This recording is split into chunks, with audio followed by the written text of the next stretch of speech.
분들에게 인사하겠습니다. 그동안 수고 많으셨습니다. 뭐에 대해서 수고 많으신지 알고 인사하시나요? 네, 또 새로운 목사님을 또 청빙하게 되어서 그동안 또 많은 기도와 헌신이 있었기 때문에 이렇게 하나님께서 또 선하게 이끄셨다고 생각합니다. 여러분 지금껏 살면서 다른 사람들에게 많은 선물을 받아보셨죠. 그 중에 가장 기억에 남는, 아직까지도 혹시 보관되어지는 그런 선물이 있으십니까? 아마 어떤 선물이든지 받고 이렇게 기분이 나빠할 사람은 없을 것 같습니다. 선물로 인해 선물을 받았다는 자체로 일단 굉장히 기분이 흡족한 상태가 유지가 되죠. 선물로 인해서 감동을 받기도 하고 자신이 뭔가 특별하다는 것을 또 사랑받고 있다는 것을 느끼게도 됩니다. 그리고 받은 선물도 귀하지만 그 선물을 건네준 사람에게 감사한 마음을 가지고 오랫동안 기억을 하게 되죠.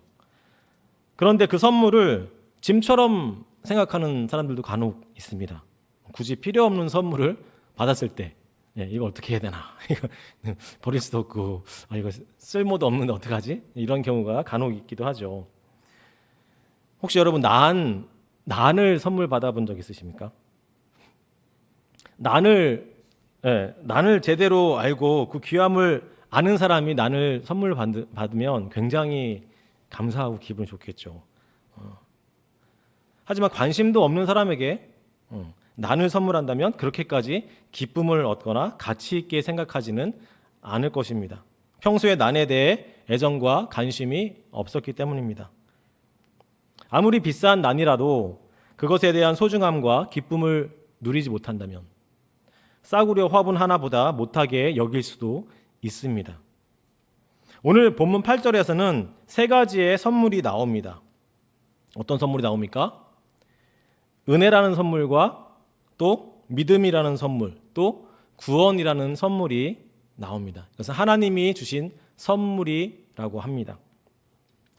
하나님을 모르는 사람들에게 만약에 은혜와 믿음과 구원을 내가 선물로 줄게 한다면 얼씨구나 좋아할까요?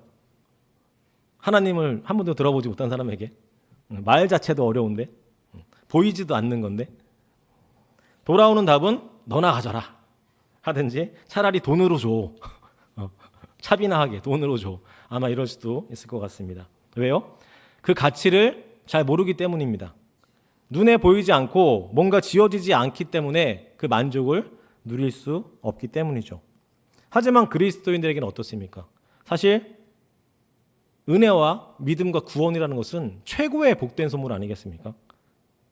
사실 이 세 가지의 선물은 우리 삶의 전부라고 해도 과언이 아닙니다. 나는 취미의 문제이지만 은혜와 믿음, 구원이라는 것은 그리스도인으로서는 가장 핵심이 되고 중심이 되는 영혼의 문제이기 때문입니다. 그래서 너희가 그 은혜를 인하여 믿음으로 말미암아 구원을 얻었으니 이것이 너희에게 난 것이 아니요 하나님의 선물이라. 하나님께서 우리를 구원하시기 위해 먼저 은혜를 우리에게 선물로 주신다는 것입니다. 은혜라는 것은 우리가 알듯이 측량할 수 없는 사랑, 십자가의 사랑이라고 말합니다. 좀 더 구체적으로 말하면 허물과 죄로 죽었던 우리를 아무 조건 없이 살려주신 예수님의 희생과 그 하나님의 사랑, 우리를 향한 그 사랑, 그것이 바로 은혜라고 말할 수 있겠죠. 그 은혜를 받고 예수님을 믿게 됨으로써 우리는 구원의 선물을 받는 것입니다. 구원이라는 것은 한 번 받으면 변함이 없습니다. 하지만 성도들은 구원을 이루어 가기까지 계속해서 날마다 하나님의 은혜를 받고 구해야 합니다. 왜냐하면 우리는 지금 세상 속에 살고 있습니다. 악이 가득한 세상 속에 살고 있기 때문입니다. 구원은 받았다고 하지만 여전히 우리는 완전하지 못합니다. 실수하고 넘어집니다. 오늘 예배드리고 밖에 나가서 또 실수하고 또 넘어지고 하나님의 마음과 반대되는 하나님이 원하시는 뜻과 반대되는 행동을 하는 것이 우리의 모습이기 때문입니다.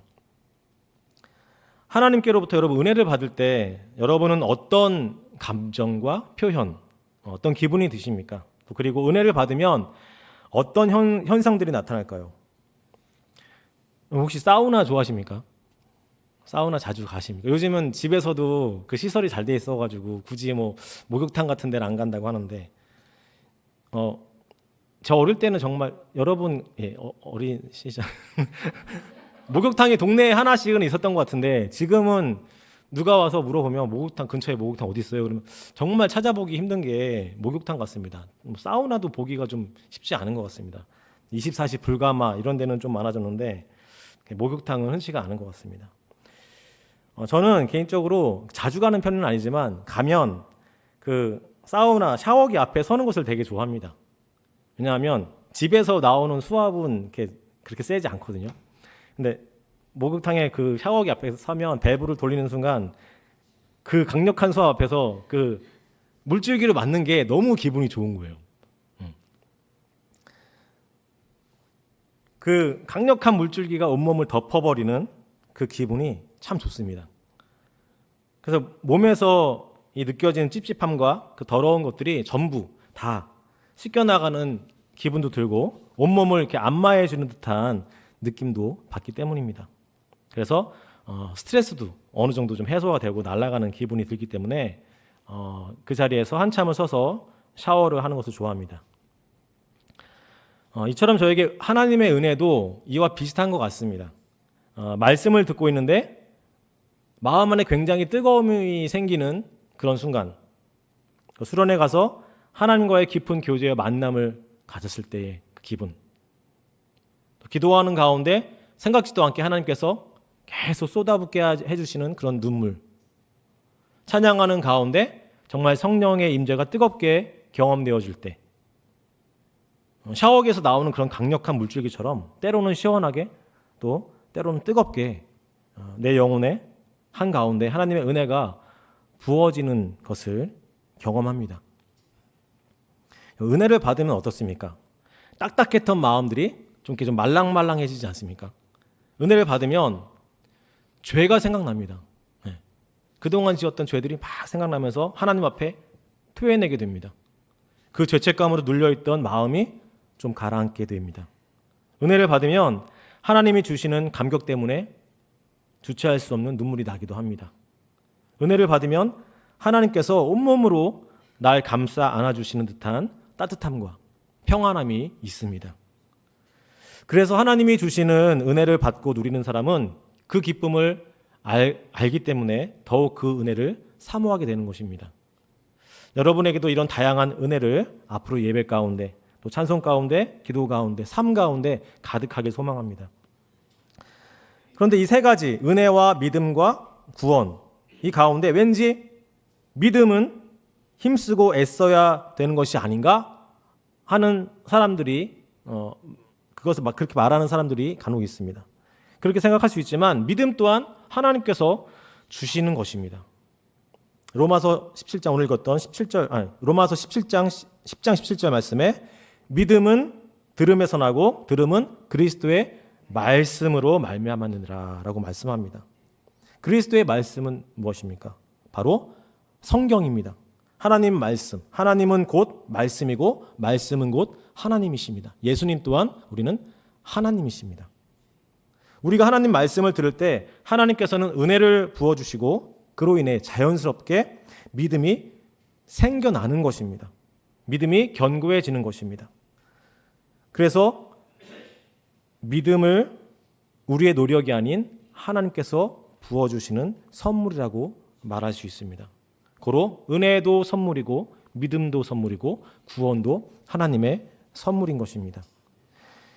이처럼 말씀을 읽는 것과 하나님의 말씀을 듣는 것은 너무나 중요합니다. 믿음이 자라기 때문입니다. 믿음이 계속해서 견고해지기 때문입니다. 그런데 더 중요한 것은 성경을 바르게 전하는 목회자를 만나 바른 말씀을 듣는 것이 더 중요한 것입니다. 이단이 왜 나옵니까? 바른 말씀을 전하지 못하기 때문입니다. 말씀은 곧 우리의 영혼과 생명에 직결되는 문제이기 때문에 하나님의 말씀을 올바르게 잘 전하는 목회자를 만나야 하는 것입니다. 그래서 사실 지금 우리 교회가 새로운 담임 목사님을 모시는 과정에서도 많은 부분 중요하죠. 정말 중요합니다. 하지만 제일 중요한 하나님 말씀을 잘 전하는 목회자를 찾아 결정하는 일을 지금 하고 있는 것입니다.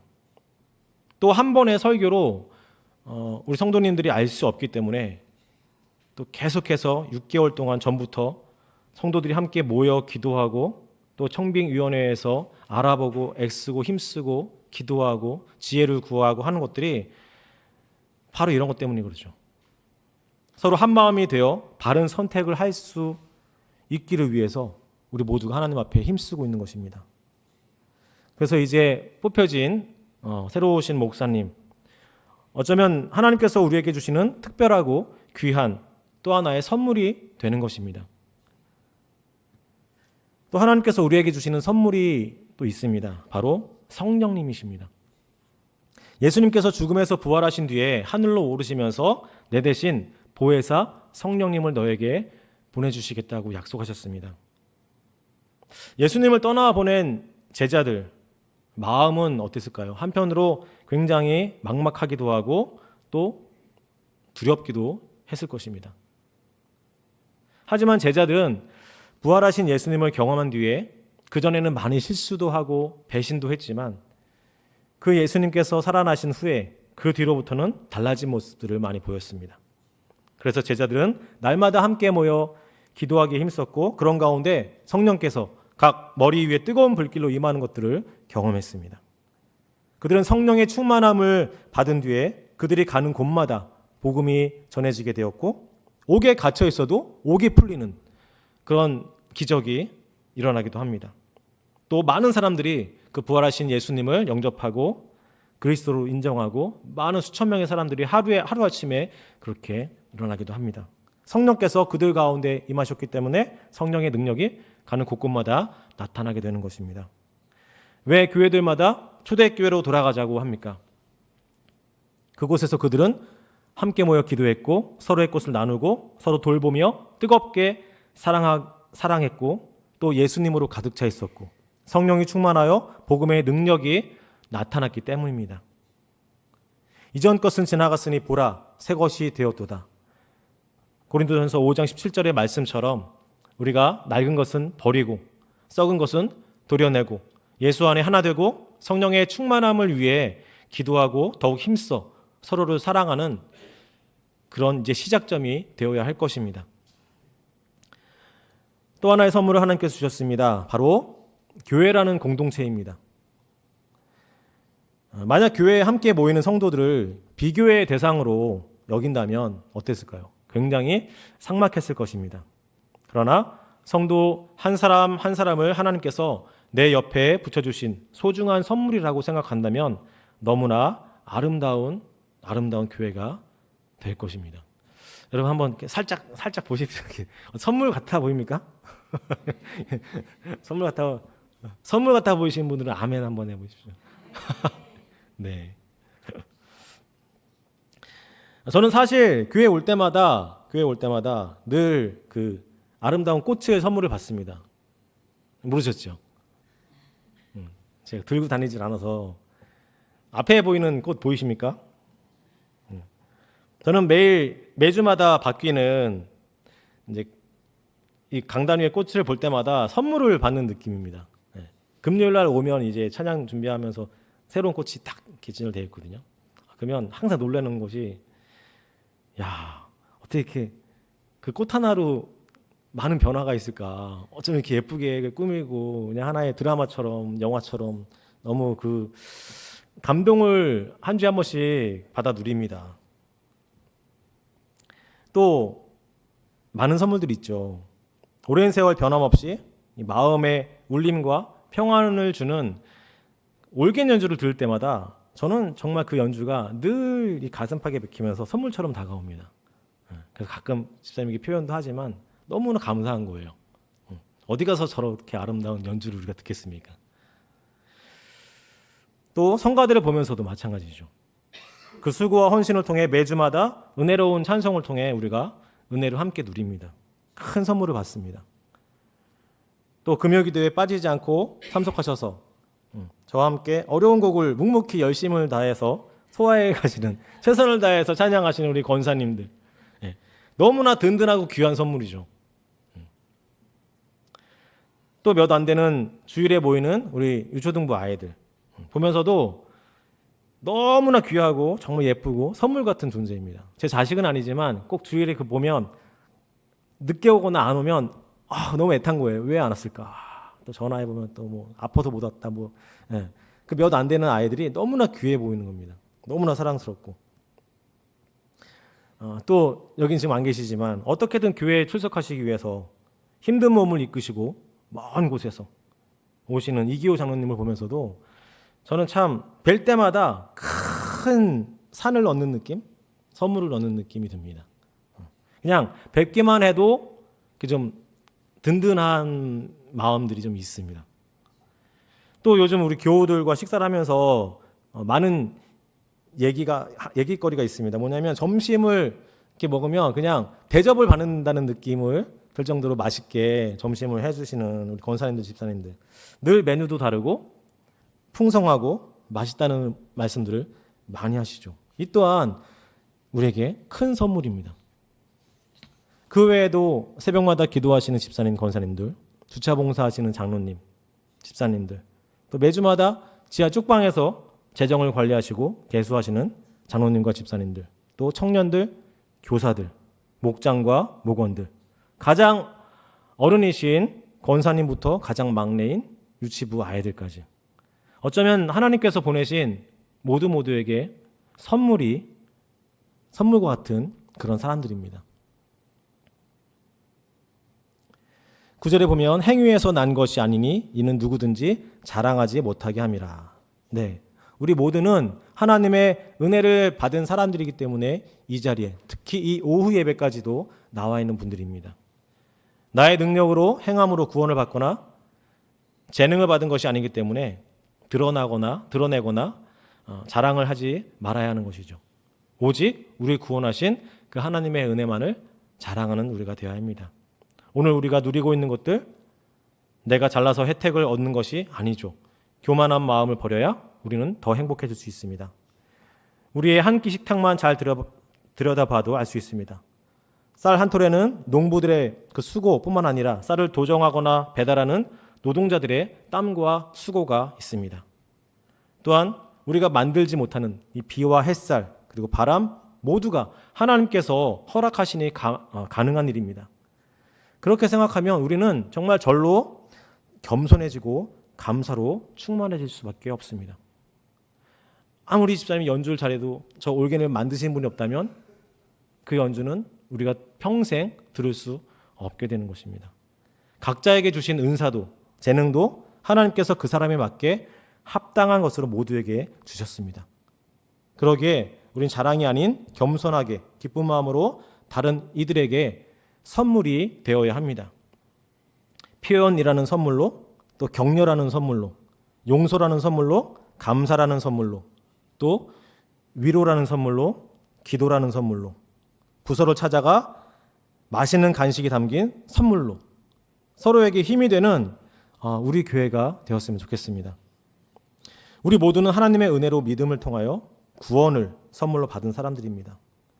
또한 하나님의 말씀을 선물로 받고 교회 공동체를 선물로 받았습니다. 그 선물을 잘 활용하고 주신 의도대로 목적에 맞게 잘 사용하는 것은 우리의 몫입니다. 10절에 우리는 그가 만드신 바라 그리스도 예수 안에서 선한 일을 위하여 지으심을 받은 자니 이 일은 하나님이 전에 예비하사 우리로 그 가운데서 행하게 하려 하심이라. 네, 말씀처럼 우리 모두는 그리스도 예수 안에서 선한 일을 행하기 위해서 지음받은 사람들입니다. 그것을 위해 우리는 첫 번째로 세상 사람들에게 나를 자랑하는 것이 아니라 하나님을 자랑하는 여러분이 되었으면 좋겠습니다. 그리고 두 번째로 형식이 아닌 정말 매 예배 때마다 모임 때마다 사모함으로 예배하고 찬양하고 기도하기를 원합니다. 그로 인하여서 하나님의 은혜를 받고 성령의 충만함을 받아 정말 믿음으로 세상에서 승리하고 많은 사람들을 그리스도께로 돌아오게 하는 여러분들이 되길 소망합니다. 또 마지막으로 매주 교회에 오실 때마다 여러분 보물 한 개씩을 한번 찾아 선물을 받아가시는 여러분들이 되었으면 좋겠습니다. 보물찾기를 해보셨죠? 보물찾기 안 해보시는 분 없죠? 보물은 내 앞에 딱 보여지지가 않습니다. 주어지지가 않습니다. 내가 찾아야 합니다. 보물이 어디에 숨겨져 있는지. 그 보물을 찾았을 때 선물이 주어지는 것이죠. 교회 안에 숨겨진 선물들이 많이 있습니다. PPT 한번 마지막 PPT. 예. 여러분들 그동안 수고하신 사진들입니다. 사진 찾아서 모아서 한번 여러분 어디 있는지 한번 보십시오. 평소에 느끼지 못하고 또 당연한 것처럼 여겨졌던 것들이 예수님의 마음으로 또 사랑의 마음으로 보물찾기 하듯 찾아보면 그 보물이 눈에 보입니다. 그 선물이 내게 딱 오게 됩니다. 여러분 한 사람 한 사람은 정말 하나님 만드신 심히 보기 좋은 보물이며 선물입니다.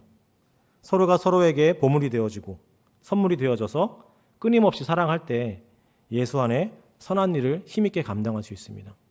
아무리 지식이 많고 아무리 나 혼자 하나님의 은혜를 받았다 해도 그것을 나누지 않고 돌보지 않으면 그것은 하나님의 역사가 일어나지 않습니다. 하나님께서 허락하신 귀한 선물이신 이제 새로운 목사님과 함께 서울남부교회 공동체가 앞으로의 50년을 달려가기 위한 출발점에 서 있습니다. 정말 좌로나 우로나 치우치지 않고 하나님 마음에 합한 교회, 그리고 함께 느리지만 천천히 잘 지어져가는 그런 선한 일을 잘 감당하는 정말 세상과 나라의 선물과 같은 교회로 기억되는 소문나는 우리 서울남부교회가 되길 소망합니다. 함께 기도하겠습니다. 하나님 아버지, 우리에게 날마다 은혜를 주시기